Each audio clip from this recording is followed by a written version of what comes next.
첫째 시간에 각각 엘가나 가문이 누구 가문이냐 제가 찾다가 말았는데 역대상 6장에 보면 이 엘가나 가문 사무엘이죠. 사무엘 가문이 이렇게 나옵니다. 그슬로 올라가면 이들은 그핫 자손이에요. 그핫 자손인데 이들이 지금 역대상 6장에 보면 이들이 성전에서 성막이죠. 아직까지 성전이 지어지지 않았는데 그들이 하는 역할이 회막 앞에서 찬송하는 일을 반열대로 행했다 이렇게 기록하고 있어요. 역대상 6장 32절에 보면 이전에 성막이 고정되기 전에 광야 때는 그들이 성막을 이렇게 관리해서 관리하는 이렇게 이삿짐 사는 성전의 성막의 기구들의 이삿짐 사는 그런 역할을 했거든요. 그 사이에 이들이 뭘 했는지는 모르겠어요. 근데 이렇게 중간에 지금 비어 있기 때문에 지금 엘가나가 한 차례 성전에 올라간 것도 문제지만 이런 부분도 그들의 소견에 옳은 대로 행하는 그러한 모습을 지금 보여준다라고 이렇게 보시면 됩니다. 다시 이제 요한복음 2장으로 와서 예수님께서 가나에 혼인잔치가 있어 사흘 다는 날에 이렇게 말씀을 하시죠. 이 말씀은 무엇과 연결되느냐라고 보면 하나님의 사자들이 인자 위에 오르락내리락 하는 그 사건과 그 말씀과 지금 연결되어 있다고 보시면 됩니다. 우리가 볼 때는 그냥 혼인잔치에서 물로 포도주 만든 사건이지만 예수님이 하시는 모든 일은 십자가를 증거하는 일입니다. 그래서 육으로 난 자들의 안목은 어쩔 수 없이 육적으로밖에 못 보죠. 영으로 난 자들만 이 말씀 자체가 예수님을 증거하고 있고 그 예수님은 어떤 예수님이냐라고 할 때는 십자가지신 예수님, 십자가신 예수님이 주님 되시는 내용을 지금 담고 있다는 것을 말씀하고 있다는 것을 알 수 있죠. 가나에 혼인이 있어 예수의 어머니도 거기 계시고 예수와 그의 제자들도 혼인의 청함을 받았더니 이 혼인잔치라는 것은 그냥 일상적인 겁니다. 그러나 성경에 근거하면 한 몸을 이루는 것이고 남자와 여자가 부모를 떠나서 각각 한 몸을 이루는 것이고 최종적으로는 예수 그리스도와 교회와의 관계를 보여주는 뭐랄까요? 그림자 역할이라고 해야 될까요? 세상의 모든 결혼은 그런 거예요. 결혼은 없어지기 위해서 주어진 결혼입니다. 남자와 여자의 관계가. 그래서 지금 이 혼인잔치에 있어서 첫째 시간에 말씀드린 것 같이 이 물로 포도주를 만들므로 말미암아 가장 이렇게 칭찬을 받는 쪽이 신랑이죠. 신랑이 칭찬을 받았잖아요. 연회장이 신랑을 불러서 칭찬을 합니다. 이런 내용이 예수님과 그리스도의 관계, 그리스도와 교회와의 관계, 이 관계성 속에서 바라보게 된다면 예수님은 신랑이 되시고 교회는 신부가 되죠. 그래서 이 신부가 주목받는 것이 아니라 신랑이 주목받는 혼인잔치죠. 많은 사람들이 그런 생각을 합니다. 이 계시록에 보면 신부가 하늘에서 새 예루살렘이 내려오는데 신부가 신랑을 위하여 단장한 것 같더라 이렇게 이야기를 하니까 마치 이 혼인잔치가 누가 주목받는 것 같은가 하면 신부가 주목받는 것 같아요. 그러나 그렇게 찬란한 예루살렘 신부가 신랑을 위하여 이 단장한 그 모습은 신랑을 빛내는 모습이에요.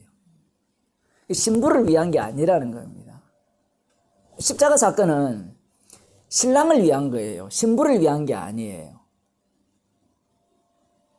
신부는 교회죠. 그러면 교회는 신랑 대신 예수님을 증거하는 교회잖아요. 그러면 신랑이 어떤 분이냐라고 할 때는 신부가 옷을 입잖아요. 어제 제가 설교할 때 19장에 보면 이 깨끗한 세마포 옷을 입거든요. 한번 볼까요? 계시록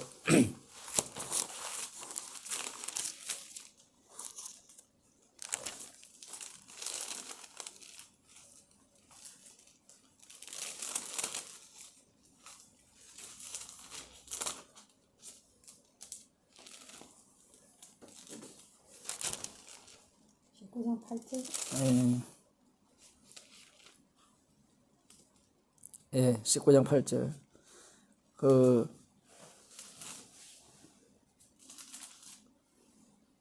7절에 보면 우리가 즐거워하고 크게 기뻐하여 그에게 영광을 돌리세. 어린 양의 혼인 기약이 이르렀고 그 아내가 예비하였으되 쓰이니 그에게 허락하사 빛나고 깨끗한 세마포를 입게 하셨은즉 이 세마포는 성도들의 옳은 행실이라. 이렇게 나오죠. 옳은 의로운 행실이라. 신부가 신랑을 위해서 이제 준비된 모습이 세마포 흰옷을 입었는데 그 세마포 옷은 그 성도들의 옳은 행실이라 이렇게 말씀하고 있어요.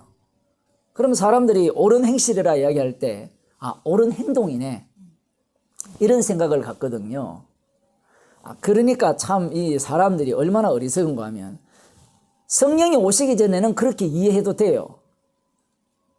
그럼 구약적 사고방식이니까 그냥 문자대로 보면 돼요. 그런데 구약적 사고방식이기 때문에 그렇게 이해를 해버리면 누구 사고방식이 되는가 하면 유대교 사고방식이 돼요. 그렇게 되면 결국은 이 본문을 어떻게 해석할 수밖에 없는가 하면 옳은 행실을 행한 것이 바로 세마포 옷으로서 신부의 옷으로서 신랑에게 부합한 신부가 된다. 이렇게 해석할 수밖에 없는 거예요. 요한계시록을 읽으면서 모든 사람들이 뭘 이야기하는 가 하면 준비하자 이야기하잖아요. 주님이 오시니까 우리가 그래서 겁을 주죠. 어떤 겁을 줍니까? 7년 대환란이 오는데 그 환란을 피하려면 우리가 어떻게 해야 되느냐? 옷을 제대로 입어야 되죠. 옳은 행실. 그래서 이 혼인잔치에 그래서 환란 오기 전에 주님이 공중에 강림하실 때 우리가 다 휴고 당해야 된다. 이런 식으로 하면서 우리가 준비하자라는 이야기를 많이 해요. 신부는 여기에서 세마포 여기 보면 빛나고 깨끗한 세마포를 입었고 빛나고 깨끗한 세마포는 이 성도들의 옳은 행실 이 행실이 바로 옷이라고 할 때 이 옷은 어떤 옷이냐라는 이야기입니다. 그래서 이 옷을 두고 예를 들어 우리 첫 시간에 얘기했던 그 말씀을 근거로 해서 보면 예수님 당시 나다나엘이나 그 마리아나 뭐 이런 사람들이 구약 성경을 알고 있단 말이에요. 알고 있기 때문에 이들은 나름대로 옳은 행실대로 산 겁니다. 심지어 그 속에 간사한 것이 없이 순수한 마음으로 메시아를 기다리는 그 모습을 띠고 사는 거예요. 그런데 그 모습 자체가 예수님을 십자가에 못 박아 죽이는 모습이 돼요. 그럼 여기에서 옳은 행실이 뭐냐라는 겁니다. 옳은 행실은. 우리는 믿음으로 구원받는다 이야기를 하죠. 맞죠? 그러면 행위는 없습니까?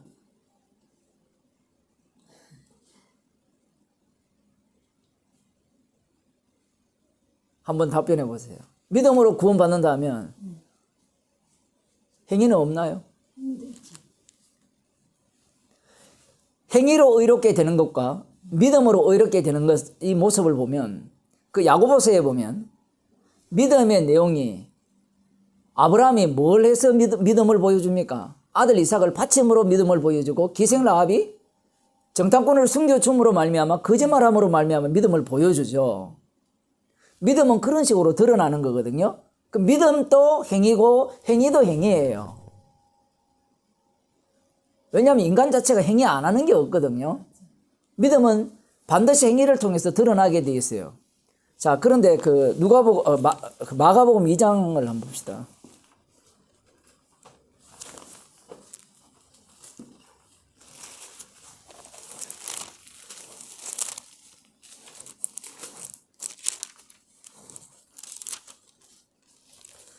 이 장에 보면 예수님께서 그 13절 이하에 보면 알페의 아들 레위가 14절에 세관에 앉아있는 것을 보시고 저에게 이르시되 나를 쫓아라. 그래서 일어나 쫓았어요. 쫓으면서 이 세리가 마태죠. 자기 집에 예수님을 초대해서 식사 대접을 하는데 그곳에 많은 세리들과 죄인들이 함께 모여들었습니다. 왜냐하면 이들이 다 예수님을 쫓았다라고 하거든요.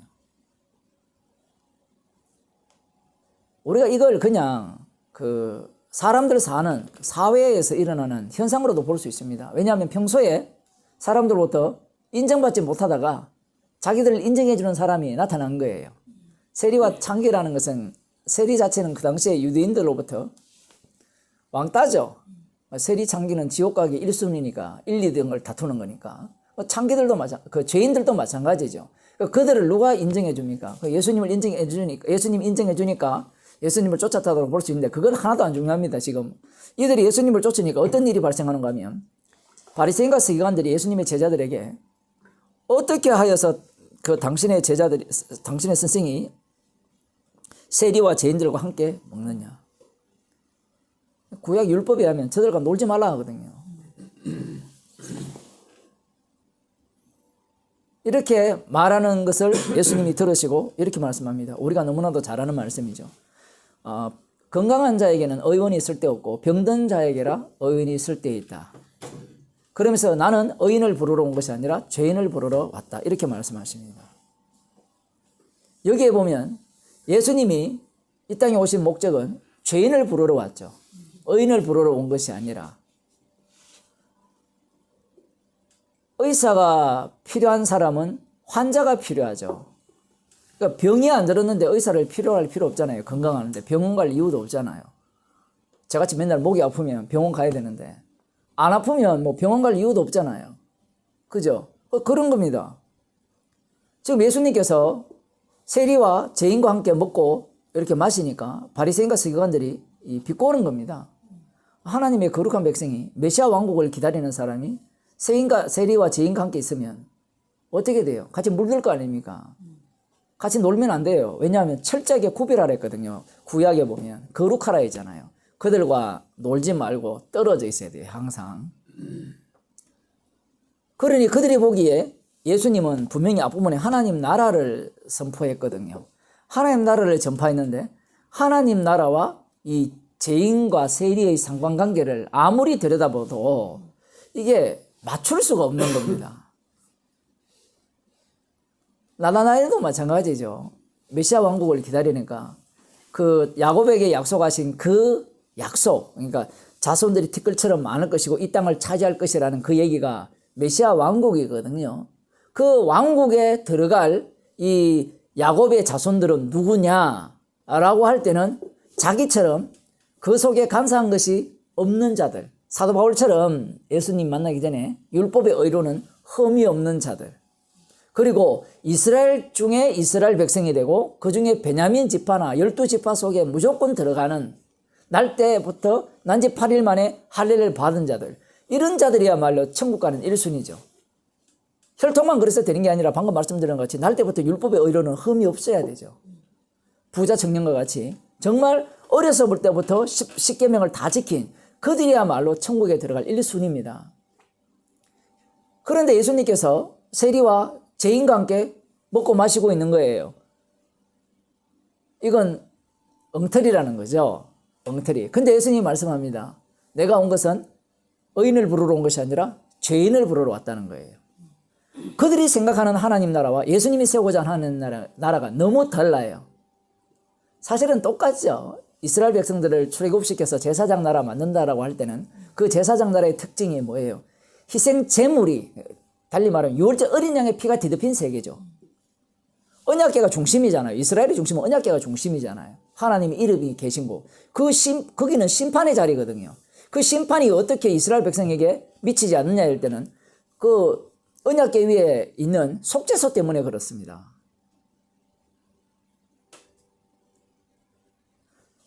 지금 여기에서 이들은, 바리새인과 서기관들은 하나님 나라를 기다리면서 세리와 창기는 들어갈 수 없는 하나님 나라죠. 우리가 들어갈 수 있는 하나님 나라인데 하나님 나라를 전한 당사자가 세리와 창기가 논다면 이건 하나님 나라가 아니라는 거죠. 근데 여기에 대해서 예수님께서 내가 온 것은 의인을 부르러 온 것이 아니라 죄인을 부르러 왔다는 거예요.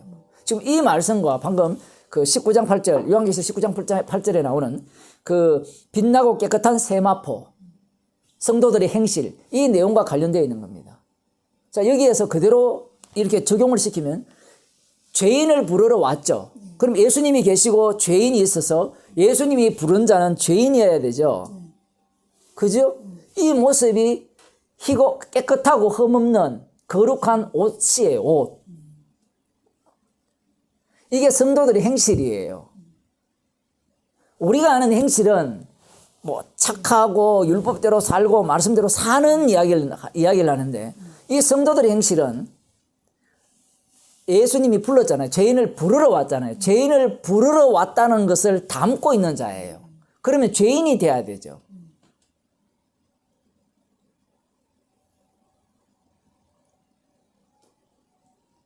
많은 사람들이 이 요한계시록을 보면서 어떤 생각을 갖는가 하면, 예수님이 재림을 준비해야 된다라고 하면서 이 깨끗한 세마포를 입어야 된다, 옳은 행실을 행해야 된다, 이렇게 이야기를 해요. 그런데 들여다보면 다 유대인들이 다 했어요. 사복음서를 경유해가지고 요한계시록으로 가보면, 뭐 사복음서도 이야기할 필요 없고, 요한복음에서 요한계시록으로 딱 넘어가면 같은 저자잖아요. 요한복음에서는 예수님이 친히 성전이 되셔서 죄를 용서하시고 구원한다는 내용이 있는데, 요한계시록 가면 갑자기 행위를 이야기해요. 이거 정말 웃기는 일 아닙니까? 왜 행위를 이야기하느냐? 그건 선악과를 따먹기 때문에 그래요.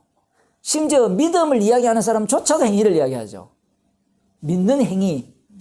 그러면 아까 목사님 믿음도 행위라고 얘기했지 않습니까? 맞아요. 행위인데 행위를 갖고 두 종류가 나오죠. 하나는 믿음이고 하나는 행위죠. 똑같은 행위인데 하나는 십자가에 피가 담긴 행위고 다른 하나는 피가 빠진 행위죠. 방금 죄인을 부르러 왔다 했을 때 저 죄인입니다, 이렇게 하면 저 죄인입니다는 것은 지행이죠. 지 죄인입니다 해가지고 구원받고자 하는 거죠. 그런데 예수님이 불러버리잖아요. 불러서 죄인 된 자가 있잖아요. 그죠? 그러면 그 사람은 죄인입니다 할 필요가 없어요. 물론 뭐 말은 하는데 구원받기 위해서 죄인입니다 이런 이야기가 아니잖아요. 부르신 분을 자랑하기 위해서, 대신 죽으신 분을 자랑하는 그 정인으로 불렀기 때문에 죄인으로 드러나는 거예요. 깨끗한 옳은 행실, 세마포에 입은 모습은 그야말로 그 자체예요. 이렇게 좀 어려운 자체라니까, 우리 자체라니까요. 뭔가 새로운 걸 요구하는 게 아니라고요. 왜냐하면 이미 주님이 불렀기 때문에. 세리와 지금 죄인들이 먹고 있잖아요. 주님과 동행하고 있죠. 그들이 뭐 바뀌었습니까? 안 바뀌었어요. 전혀 안 바뀌었어요. 그냥 세리와 죄인이에요. 그런데 그 옆에 누가 있어요? 바리새인과 서기관들이 있죠. 그들은 어떻게 살아요? 예수님 바깥에 머물죠. 이들은 예수님 안에 머문다 치면, 이 사도 바울식으로 풀면 그리스도 안에 머문다 치면, 세리와 죄인들은, 이들은 예수님 밖에 머물죠. 밖에 머무니까 이들은 죄인입니까 아닙니까? 죄인 맞죠. 맞는데 예수님이 부른 죄인이 아니에요. 그러니 예수님이 부른 죄인이 아니니까 지가 아무리 죄인이라 해도 죄인이 아닌 거예요.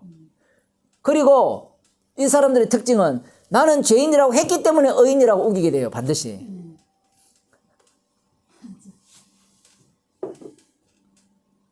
뿐만 아니라 바리새인과 서기관 정도 되면 나는 의인이라고 하죠. 왜? 말씀대로 살았기 때문에.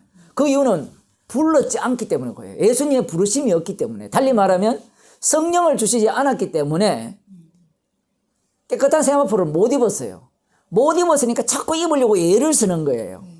요한계시록은 이미 입었기 때문에 지금 그 싸움 속에 성도가 빨려드는 겁니다. 자기들이 원해서 그 싸움에 들어가는 게 아니에요. 왜냐하면 요한복음에 보면 예수님께서 또 다른 보혜사를 보내주신 자죠. 예수님이 인자가 들리죠. 인자도 들려야 해요. 인자가 들리면, 나중에 나오지만 인자가 들리면 성령으로 거듭나는 사람들이 만들어지죠. 니고데모와의 대화에서. 성령으로 어떻게 거듭나느냐? 인자가 십자가 달려 죽으시고 부활하셔서 만유의 주가 되십니다. 주가 되시면 아버지께로부터 성령을 받아서 보내줍니다. 아버지께로부터 받은 그 성령은 십자가의 영이 되죠. 하나님의 신이 아니에요. 십자가의 영은 성령이죠. 십자가에서 다 이루신 영을 성도가 받게 됩니다. 성도가 받게 되니까 이제 성도의 주도권을 누가 갖고 있어요? 내 안에 사시는 그리스도께서 갖고 계시죠. 그리스도께서 갖고 계신데 왜 자꾸 갈등이 생기고 자꾸 나를, 내 스스로가 네 그래서 살아도 되겠니? 십자가의 피가 다가 아니야. 너 자꾸 주님 말씀에 순종해야 돼. 이런 소리가 나옵니까? 라고 물으면 그게 나와야 내 속에 사시는 분의 일을 제대로 전가할 수 있어요. 우리는 자신이 완전한 자가 되려고 하죠. 그래서 로마서 7장에 나오는 사도 바울의 그런 갈등들을 없애버리려고 합니다. 없었으면 최고로 좋다고 생각하는데 사도 바울은 죽을 때까지 그 생각을 갖고 있어요. 육이 있는 한 그렇게 되는 겁니다. 그게 나는 죽고 내 안에 그리스도께서 산다는 그 현장이죠. 이 몸 자체가. 내 몸 자체가. 그래서 요한계시록에서는 그 죽기까지 이 싸움을 하잖아요. 그죠? 동무 종들도 죽기까지 기다려라. 아직 원수 갚을 때가 아니다니까. 아, 그렇죠. 우리도 이 동무 함께 미리 죽은 자들을 본받아서 죽으면 천국 갈 수 있네요. 이런 식으로 해석을 하는 거예요. 그들이 죽은 이유는 그들이 원해서 죽은 게 아니에요. 주님이 죽게 하셨어요. 성령을 주시니까. 스데반이나 야고보가 자기가 죽고 싶어서 안달난 사람이 아니에요. 성령을 받으니까 가만히 있을 수가 없잖아요. 외치라니까 외치는 거예요. 스데반 집사님이 죽으려고 외쳤어요. 만일에 죽으려고 외쳐서 나 천국 가고 싶어서 외칩니다 하면 그 사람 지옥 갑니다. 왜? 십자가의 피공로가 드러나는 것이 아니라 자기의 믿음과 결심과 이 각오, 그런 것들이 증거되기 때문에 그래요. 만일에 그렇게 되면 나를 본받으라 되죠. 스데반을 본받으라 이렇게 되는 겁니다. 그것은 성령이 없는 거예요. 왜냐하면 성령이 오셨다는 것은 주님이 주도권을 갖고 행사한다는 거예요. 그래서 지금 예수님께서 내가 죄인을 부르러 왔다. 그게 예수님이 이 땅에 오신 목적이에요. 그 천국은 뭐냐? 예수님이 죄인을 부른 그곳이 담긴 것이 천국이에요.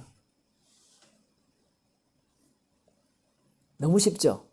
근데 이게 왜 어려웠냐 할 때는 유대인들이 구약 성경을 근거로 하여서 이 야곱의 약속, 야곱에 가신 약속, 사다리 오르락내리락 하면서 하나님이 그 위에서 말씀을 하셨잖아요. 티끌같이 많아지고 이 땅에 동서남북으로 다 너에게 주겠다는 그 약속, 아브라함의 약속이고 이삭의 약속이잖아요.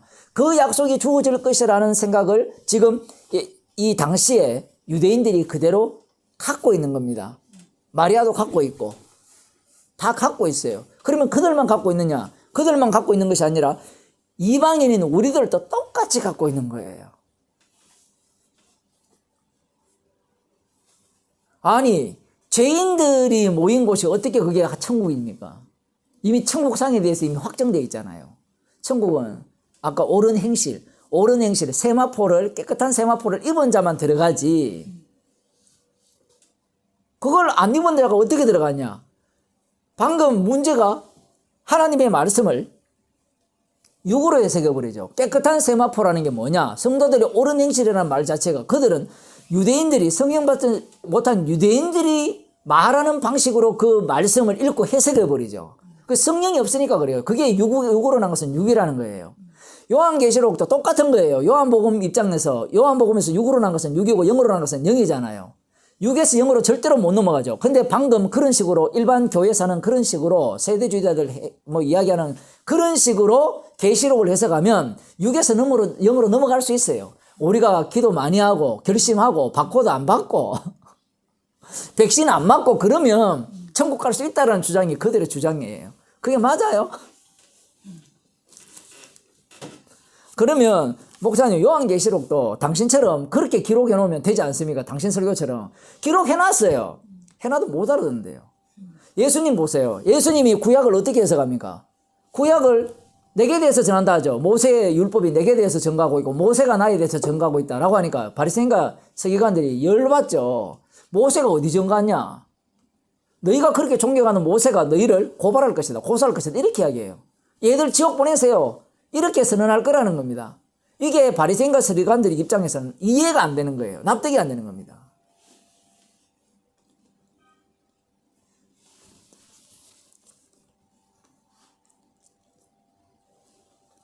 다시 요한복음 2장으로 가서 이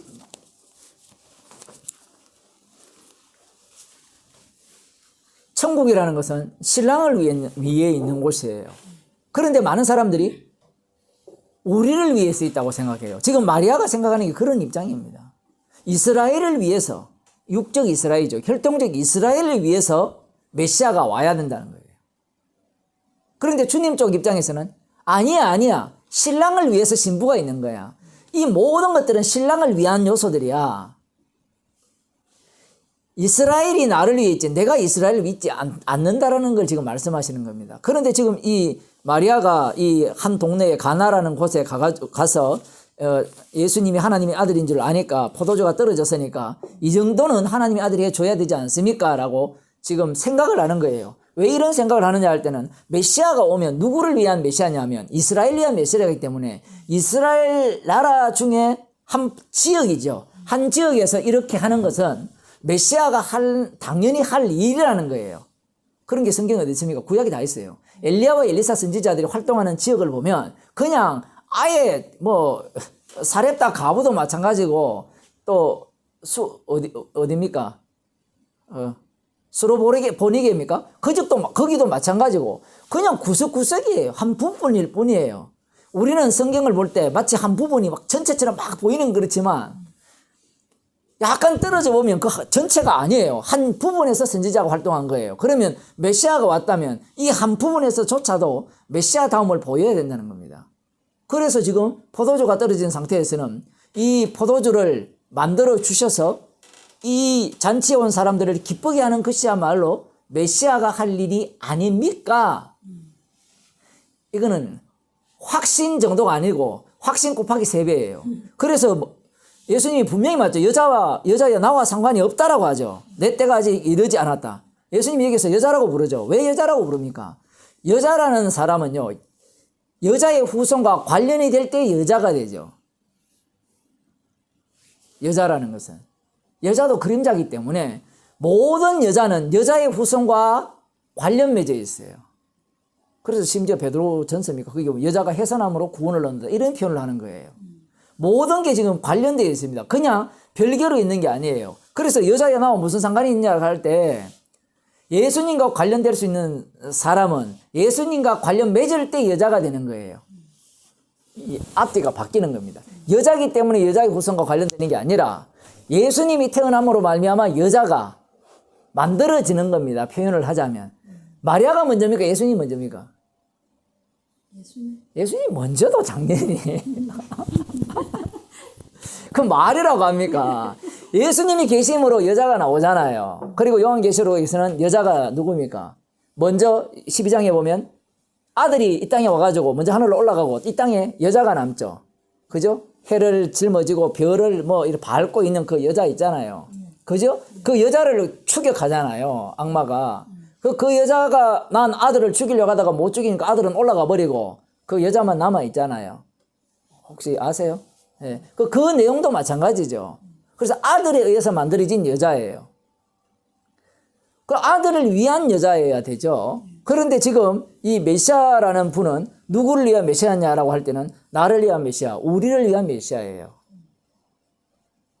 그러니 당연히 물로 포도주 만들어주는 능력은 하나님 아들이니까 당연히 있겠죠. 지난번도 말씀드린 같이 마귀가 광야에서 시험하는 것을 지금 이 마리아가 시험을 하는 겁니다. 그러면 마리아의 이 태도는 악마의 태도예요.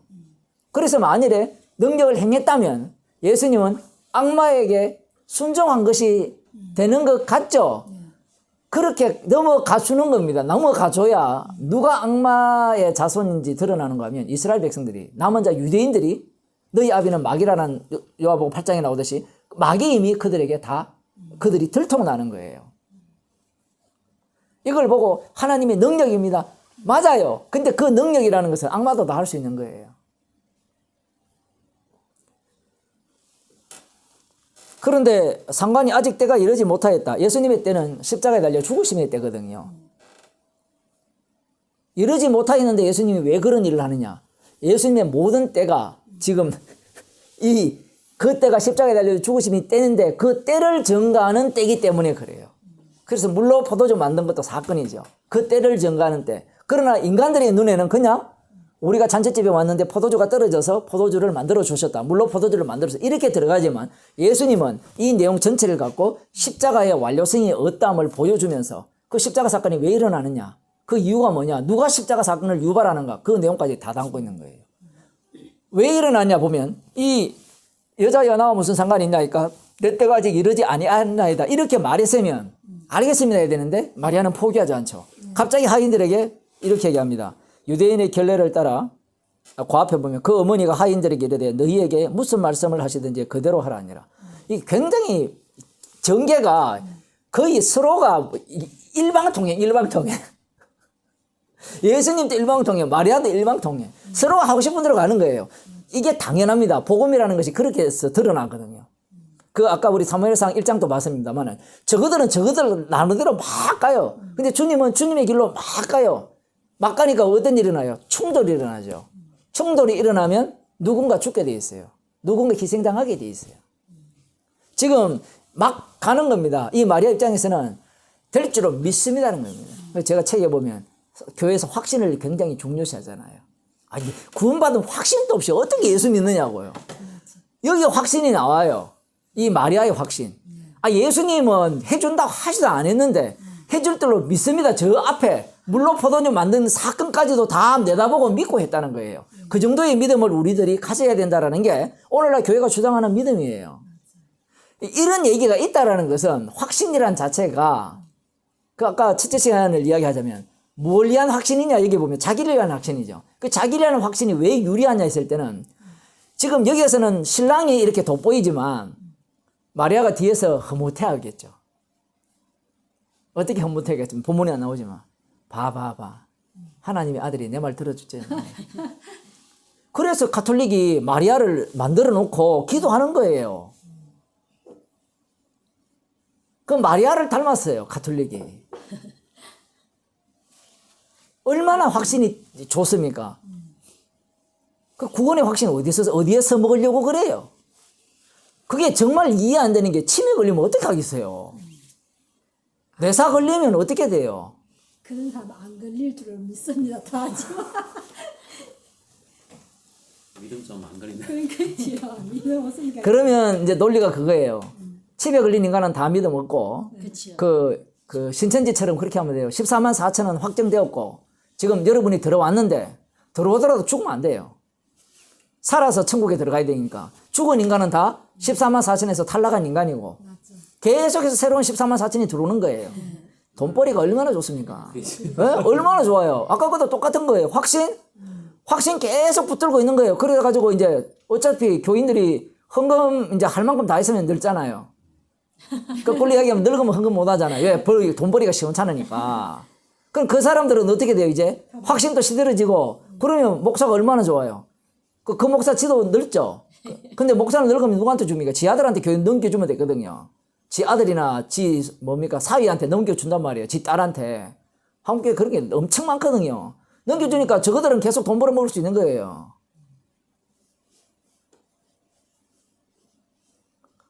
바보 멍청이들 아닙니까? 구원의 확신이 있어야 천국 간다는 게. 잘 때 확신 갖고 자요. 진짜 이해가 안 돼. 잘 때 확신해요? 잘 때 확신합니다. 백날 해보세요. 확신이 되는가? 개 꿈꾸고 앉았는데. 이런 확신들을 교회에서 자꾸 이렇게 제공하는 거죠. 아까 버니나 같이 그런 거예요.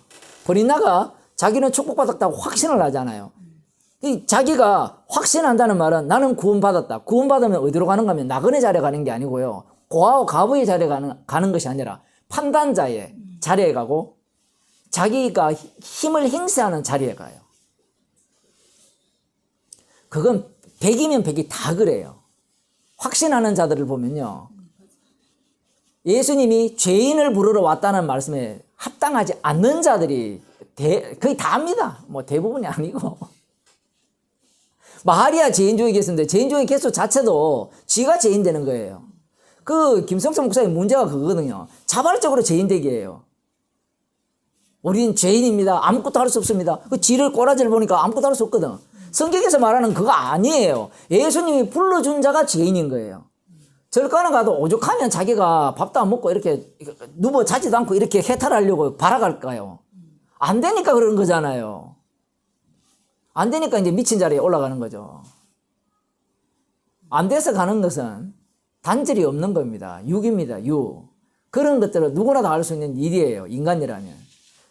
그래서 지금 이 마리아가 그 종들에게 시키는 대로 다 하라. 근데 예수님 또 거기에 장단을 딱 맞추네. 그러니까 사람들이 믿음 갖고 장단 맞추지 않느냐. 장단 맞추시는 이유가 있어요. 장단을 맞춰줌으로 말미암아 그들의 죄가 깊어지고 그들의 죄가 제대로 드러나는 계기가 됩니다. 방금 이야기했잖아요. 해 주시잖아. 이거 이야기 누가 했어요? 또 잊어먹었네. 마귀가 했잖아요. 네가 하나님의 아들이면 돌로 떡덩이 만들어라. 근데 우리 마리아 이제 믿음이 얼마나 그때 좋아했 막 이렇게 말씀대로 딱 이루어졌으니까 믿음이 되게 막 좋다고 생각했는데 말씀대로 이루어졌다는 자체가 그만큼 죄가 크다는 거예요. 구약 이스라엘을 보게 되면 물이 없다고 해서 물을 줬잖아요. 물을 줬다는 것은 너희 다 죽었다 얘기잖아요. 역으로. 물이 있다는 것은 이미 너희들은 나를 원망했고 원망했다는 말은 너희는 죽음 마땅해. 근데 어떻게 너희가 살아났느냐? 반석에서 물이 나와서 어린 양이 피로 너희를 살리는 거지. 너희가 지금 살았다고 말을 하지만 죽은 자야. 이 얘기거든요. 그래서 예수님이 하나님께서 40년 동안 광야에서 만나를 먹이시면서 신명 8장에서 내가 너희에게 만나를 준 것은 사람이 떡으로 사는 것이 아니라 하나님의 입에서 나오는 모든 말씀으로 살게 하려면 알게 하기 위해서 그렇게 했다는 거거든요. 알기는 뭐 알아요? 아무것도 모릅니다. 모르는데 말씀 자체가 그걸 다 이루어내잖아요. 아이고, 이런 게 어려운 거예요. 이스라엘이 그 말씀을 딱 들었으면 아, 말씀으로 살게 했네요 라고 알아들어야 되잖아요. 알아들을 필요 없어요. 그 자체가 말씀으로 살게 했다라는 증거물들이기 때문에 아직도 이해가 안 되죠. 만나를 내렸잖아요. 그 자체가 말씀으로 살게 하는 증거물이에요. 근데 우리는 그걸 말씀으로 살게, 떡으로 사는 거 말씀으로 살게 한 게 뭐죠? 또 알아먹어야 돼. 자기가 알아먹으려고 해요, 그걸. 참 어렵죠. 지금 밥 먹어가지고 힘들고 졸리는데 더 이상한 얘기를 하니까. 이 재밌는 게 이런 거죠. 결례에 따라 세 통 드는 돌항아리 6이 놓였는지라 예수께서 저희에게 이르시되 항아리에 물을 채우라 하니까 가득 채우라는 말도 안 했는데 이 종들은 자기 일에 충실해요. 여러분들도 이 종처럼 다 채우라 하지 않아도 충실하시기 바랍니다. 충성을 다하시면 주님께서 내리시는 그 축복 속에 그 기적 속에 참여할 수 있습니다. 아멘 이래 가거든요. 논리가. 종들이 얼마나 대단합니까? 마리아가 시키는 대로 하라 했을 때 시키는 대로 할 정도가 아니라 더 이상을 하죠. 성도는 시키는 대로 해야 됩니까? 시키는 그 이상을 해야 됩니까? 이상으로 해버리면 주님이 시키는 일의 범주에서 벗어나기 때문에 그 이상으로 하는 그 사람은 주님보다 더 높은 자리에 있는 겁니다. 우리는 그런 생각을 하거든요. 성도라면 시키는 것 더 이상을 해야 된다고. 시키는 것 더 이상을 한다는 말은 내가 니보다 더 세다 얘기해요. 성도는 백부장처럼 가라 하면 가고 오라 하면 오는 위치에 있어요. 딱 시키는 것만 해요. 그러니까 시키지 않은 일까지 한다면 이것은 주의 일이 아닙니다. 그러니까 악마에게 속한 자들은 시키지 않은 일을 해요. 아니 믿으라고 하지도 않았는데 지가 믿어요. 지가 열심을 내죠. 지가 헌금을 하죠. 지가 다 해요. 다 해가지고 그 한 행위를 이렇게 끌어모아가지고 예수님 갖고 왔습니다. 나 천국 갈 자격이 되죠라고 내미는 겁니다. 예수님이 죄인을 부르러 왔잖아요. 죄인을 부르러 왔다면 그 당시에 있는 무리들이 머리 좋은 무리들은 아 죄인 되면 되겠네 라고 생각하는 자들이 있을 거 아니에요. 오늘날 우리처럼 잔머리에 잘 울리죠. 죄인을 부르러 왔다니까 지가 죄인 돼요. 지가 죄인. 바리새인과 서기관들이 바보가 아니에요. 그들 중에 만일에 예수님이 진짜 하나님의 아들인 줄 눈치챘다면 그들은 바로 자기 스님들의 생활 태도를 바꿉니다. 어떻게 바꿀까요? 그래 죄인 되어야지. 그러니까 세리가 되려고 시험 치는 겁니다. 안 그러면 죄인처럼 창기가 되든지 아예 노골적으로. 왜냐하면 천국 가는데 창기가 됐습니까? 그래요? 안 그렇습니까? 창기 되는 게 우리가 볼 때는 그거 더러워서 어떻게 하나 이렇게 얘기하면 천국 보내준다는데 그렇게 하고 남을 인간들이 가득합니다. 이 세상에. 돈 버는데 그 짓 하는데 천국 보내준다는데 그 짓 안 하겠어요? 사람들이 그 정도로 머리를 돌리는 거예요. 예수님은 죄인을 부르러 왔다면 불러주는 자만 죄인이 되는데 지가 자꾸 시키지도 않은 일을 자꾸 하는 거예요. 우리들이 오해하는 게 뭔가 하면 그럼 시키는 일은 뭡니까? 이렇게 묻는다면 묻지를 마세요. 시키는 일이 뭔지를 묻는다는 말은 이미 시키는 게 없다라는 거거든요. 그냥 살면 돼요. 그냥. 아니, 그냥 좀 더 가격하게 표현하면 그냥 막 사세요. 아까 전에 그 한나나 버닌나 이 엘가나 이 엘리 그냥 살아요. 그게 우리는 그걸 보면서 반성해야지, 어떻게 그렇게 안 해야지, 어떻게 해야지 이렇게 들어가잖아요. 애 못 놓게 하는데, 잉태 못 하게 하는데 어떻게 해요? 그냥 살아야지. 애 못 낳는데 기도하면 줍니까? 안 주죠. 근데 언제 줍니까? 버닌나가 격동시켜야 되고, 제사 드릴 때 돼야 되고, 엘리가 딱 의자에 앉아가지고 기도하는 소리 다 들으면서 저 사람의 기도가 하나님께 응답할 기도인지 아닌지 다 판단하고, 그래서 1차적으로 대제사장을 통과해가지고 하나님께 갈 기도라야 응답이 된다. 이런 식으로 사람들이 생각을 하는 거죠. 인간의 욕망, 이 본문 안에 인간이 갖고 있는 욕망이 가득가득 담겨 있는 거예요. 시키는 데서 더 가득 채웁니다. 더 가득 채우니까 놀라운 기적을 맛보지 않습니까? 놀라운 기적이 누구를 위한 거예요? 지를 위한 거예요. 만일 그 놀라운 기적이 주를 위해 죽으라고 하는 기적이다. 그러면 돼요. 근데 어느 누가 주를 위해 죽기 위해서 시키지도 않은 일을 더 해요? 그런 경우는 있죠. 시키지도 않은 일을 더 함으로 말미암아 주를 위해 죽겠다고 하는 자가 있죠. 죽음으로 말미암아 영생을 얻겠다는 거예요. 그게 마귀가 갖고 있는 사고방식입니다. 베드로가 왜 그 생각을 하고 있었는가 하면 자기가 주를 위해 목숨을 버리겠다 했잖아요. 버림으로 말미암아 자기가 들어오고자 하는 그 하나님 나라에 들어가서 12보좌에 앉아서 이스라엘 12지파를 심판하겠다라는 그 욕망이 자기의 목숨까지도 버릴 수 있게 하는 겁니다. 그게 가룟 유다거든요. 선생 팔았다고 양심에 갇히게 되게 자살할 정도 같으면 얼마나 대단한 사람입니까? 그런 사람보다 더 착한 사람 없어요. 아까 공부하기 싫어가 삼성에서 떼어내리는 애들이 있지만, 가룟 유다는 그런 수준이 아니에요. 공부하기 싫어서 그런 게 아니에요.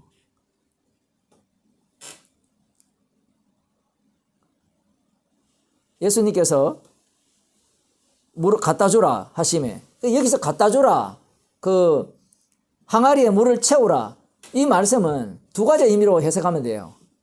이 육에 속한 자들은 그냥 심부름꾼이고 시키는 대로 하고, 그 다음 자기들 입장에서 가득 채우고요. 예수님의 말씀은 이 요한복음 1장에 나왔듯이 태초에 말씀이 있었잖아요. 창조주의 능력이잖아요. 그 창조주의 능력으로 채우라 하면 채워야 돼요. 입 다물고. 어디까지? 가득 채워. 여기까지 포함되어 있어요. 하인의 행동과 예수님의 말씀이 완전히 대충돌을 일으키는 거예요.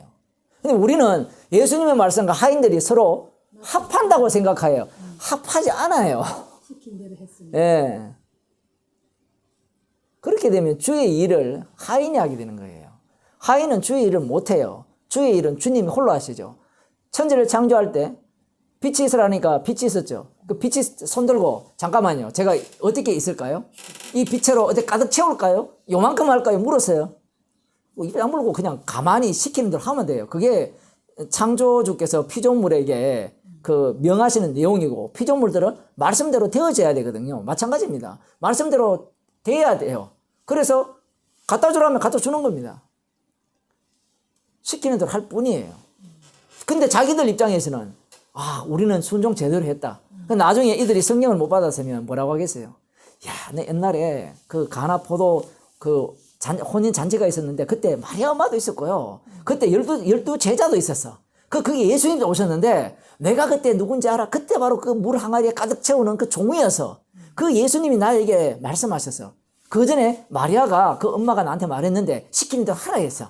그래서 기다렸다가 시키는 대로 하려고 준비 다 했어. 그래서 항아리에 물을 채우라니까 내가 가득 채웠어. 가득 채우라고 말도 안 했는데 내가 가득 채웠어. 근데 떠주라고 하니까 떠줬어. 근데 놀랍게도 연회장이 포도주 맛을 보고 깜짝 놀라가지고 신랑을 불러서 어떻게 이래 맛있는 포도주를 아직도 남겨뒀느냐, 이렇게 칭찬받게 내가 그 일에 일조해서 그 얘기할 거 아니에요? 나는 아니오가 돼야 되는데 나는 주의 일에 동참했어요가 되잖아요. 성령을 못 받으니까 그렇게 나오는 겁니다. 그런데 오늘날 이 본문을 해석하는 모든 사람들의 해석이 그 해석법이에요. 나의 행위를 빼고 나의 열심을 빼고 말씀을 해석할 수 없기 때문에 그렇습니다. 왜? 인간은 이미 지가 왕이 되고 싶거든요. 하나님과 같이 되고 싶기 때문에 그 마음을 스스로 포기를 못합니다.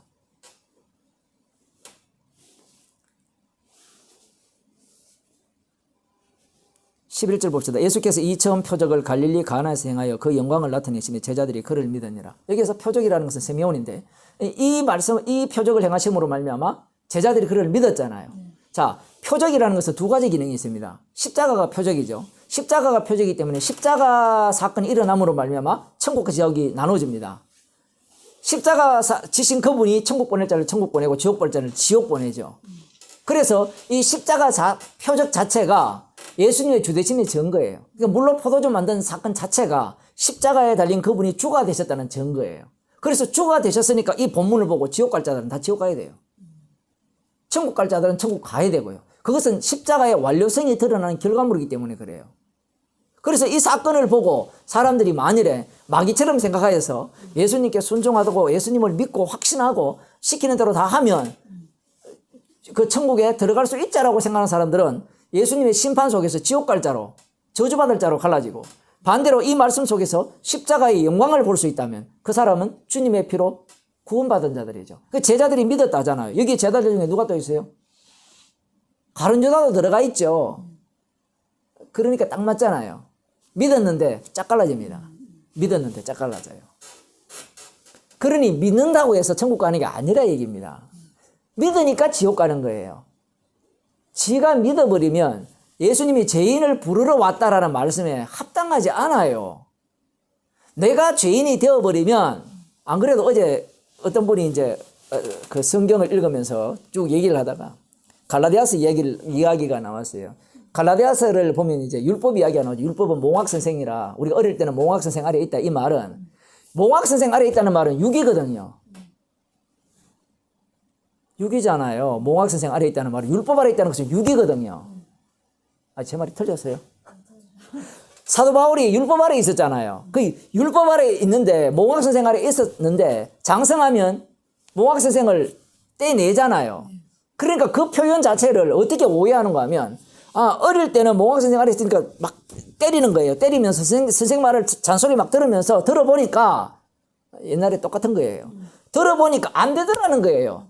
안 되니까 이제 예수님을 믿어야 된다는 거예요. 그게 복음입니까? 그게 복음이에요. 사람들은 그걸 복음으로 생각해요. 율법이라는 것이 몽학선생이 그런 의미로 들리는 겁니다. 잔소리 들었는데 안 되더라는 거예요. 안 되니까, 야, 예수 믿어야 되겠구나. 십자가의 피로 구원받는다는 그걸 믿어야 되겠구나. 행위에서 행위로 넘어간 거예요. 행위에서 행위로. 많은 사람들이 그런 신앙을 갖고 있어요. 안 되니까 가는 거예요. 안 되니까 가는 것이 무슨 복음이에요? 몽학선생 아래에 있다는 말은 죽어도 천국 못 간다 얘기예요. 그럼 어떻게 천국 갑니까? 라고 하면 약속의 자녀가 오잖아요. 예수님이 십자가에 달려 죽으셔서 아브라함이 가신 약속을 우리한테 줘버리죠. 그 약속이 성령이잖아요. 성령하고 어떻게 율법을 내가 몽학선생 아래에 있었는데 어떻게 이게 이가 맞아요? 안 맞죠. 그러면 율법 아래에 있었는데 내가 못 지키니까 예수 믿더라. 그럼 그게 성령의 일이에요? 성령이 와버리니까 내가 몽학선생 아래에 있었다. 그것이 밝혀지는 거죠. 성령의 일이 필요 없습니다. 그런 식의 신앙은. 자기가 부르도 자기가 다 하는 거예요. 여러분이 그렇게 살았죠. 그걸 제가 그때 지적한 거예요. 4년 전에. 그때는 뭐 들리지 않으니까. 뭐 안 들리게 하면 어쩔 수 없습니다. 그 방법이 없는데. 오늘날 교회가 다 그렇게 생각해요. 율법과 예수님의 관계가. 율법 아래는 다 죄인이라면 그래, 죄인 맞아. 그러면 우리는 율법으로는 의롭게 될 수 없으니까 예수 믿자 이래가요. 그게 아니라 예수님의 불러줘버리면 죄인이 돼버려요. 그 죄인 됐다는 것을 보여주는 게 율법의 기능이죠. 예수님은 죄인을 부르러왔기 때문에. 지금 이 가나 자체에서 예수님이 첫 번째 표적을 딱 보여주는 순간 이것은 예수님의 심판주 되심의 증거예요. 십자가 지신 분이 심판주가 되시는데 이 십자가의 능력이 어느 정도인가? 그 능력을 사람들은 못 보죠. 이 능력이 태초의 말씀이 온 모든 만물이 그로 말미암아 지은 그 능력보다 더 큰 능력이고, 나다나엘이 무화과나무 아래서 기도하는 것을 본 것보다 더 큰 능력인 거예요. 근데 별 거 없잖아요. 우리는 더 큰 능력이니까 물로 포도주 만든 거? 그럼 물로 포도주 만든 거나 무화과나무 아래에서 이 니고데모 나다나엘이 기도하는 거랑 같은 레벨이잖아요. 맞죠? 기적의 능력, 하나님의 창조주의 능력이니까, 능력 속에 포함되니까 같은 능력인데 분명히 예수님이 그보다 더 큰 일을 본다고 했잖아요. 안 보이는 겁니다. 문제는 2장부터 계속 진행되는데 그게 안 보여요. 왜 안 보이느냐? 육으로 난 것은 육이기 때문에 그래요. 주께서 십자가에 달려 죽으시고 성령을 보내주실 때 비로소 더 큰 것을 보게 되는 겁니다. 문제는 더 큰 것을 봤는데 어때요? 진짜 그게 큽니까? 재용서 받은 게 커요? 돈 버는 게 더 큰 거 아니에요? 지금 이 시대는. 그래서 구약 성경이 중요하고 지금 여기 사복음서가 중요한 거예요. 우리의 모습을 그대로 담아놓은 겁니다. 지금도 마찬가지죠. 성령이 아니고는 이 복음을 좋아할 수가 없어요. 흉내는 낼 수 있죠. 궁극적으로 흉내 내다가 어디로 갑니까? 결국은 힘을 따라갈 거 아니에요. 그죠? 그러나 성령이 오게 되면 진짜 십자가에서 다 이루신 일이 큰 거예요. 그보다 큰 거는 없어요. 달리 말하면 나머지 부분은 물론 포도주를 만들어도 그건 아무것도 아니에요. 무화과나무 아래에서 뭘 본 것도 아무것도 아니에요. 심지어 하늘에 별을 만들고 해와 달을 만든 것도 아무것도 아닙니다. 왜? 거기에는 어린 양의 피가 안 나오죠. 기도합시다. 하나님 아버지, 주의 영을 통하여 악마가 보여주는 것이 아니라 주께서 보여주시는 십자가의 완성을 보게 하심을 감사드립니다. 십자가보다 더 귀한 것이 없고 모든 것들이 하찮은 배설물 같은 그러한 존재로 저희들에게 보게 하시고 우리의 인생이 주님의 피 공로만을 자랑하는 정말 흠없고 깨끗한 세마포 입은 주님의 신부로 살게 해주심을 감사드리는 주의 백성이 되게 하옵소서. 예수님 이름으로 기도드리옵나이다. 아멘.